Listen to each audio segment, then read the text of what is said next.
আমার প্রিয় দর্শকগণ সবাইকে স্বাগত জানাই আকাশবাণী চ্যানেলে। আশা করি সবাই ভালো আছেন। আজকের নতুন রেসিপি চিড়ের তৈরি একটা দারুণ রেসিপি।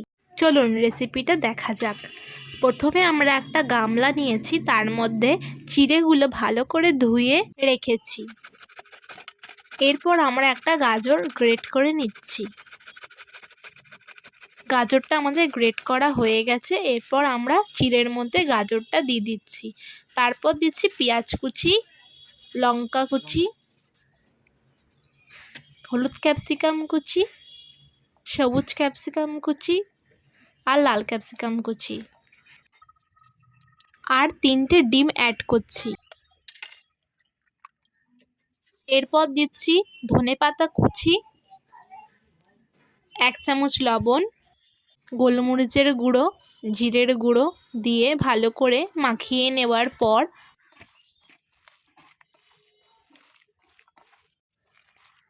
1 কাপ চালের গুঁড়ো দিয়ে ভালো করে আরেকবার মাখিয়ে নেব। এতে টাইট একটা ভাব হবে। টাইট ভাব না হলে কিন্তু তেলে দিলে ছেড়ে যাবে, তাই ভালো করে মাখিয়ে নেবেন টাইট করে। এরপর আমরা একটা ননস্টিকের কড়াই নিয়েছি, এর মধ্যে আমরা অল্প সর্ষের তেল দিচ্ছি। তেলটা দিয়ে কড়াইয়ে আমরা চারি সাইডে ঘুরিয়ে নিচ্ছি।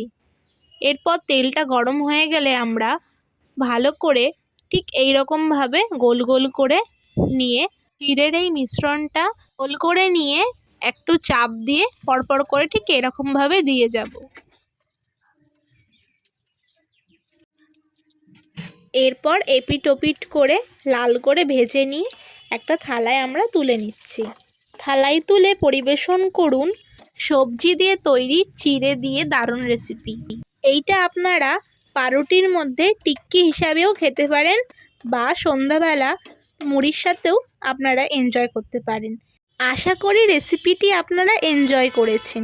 এই রকম নতুন নতুন রেসিপি দেখার জন্য আমাদের চ্যানেলকে সাবস্ক্রাইব করে বেল আইকনটা প্রেস করে দেবেন, যাতে আপনারা খুব তাড়াতাড়ি আমাদের থেকে নতুন নতুন রেসিপি জানতে পারেন। আর আপনারা প্লিজ রেসিপিটা পুরো দেখবেন, স্কিপ করবেন না আর সাবস্ক্রাইব করবেন।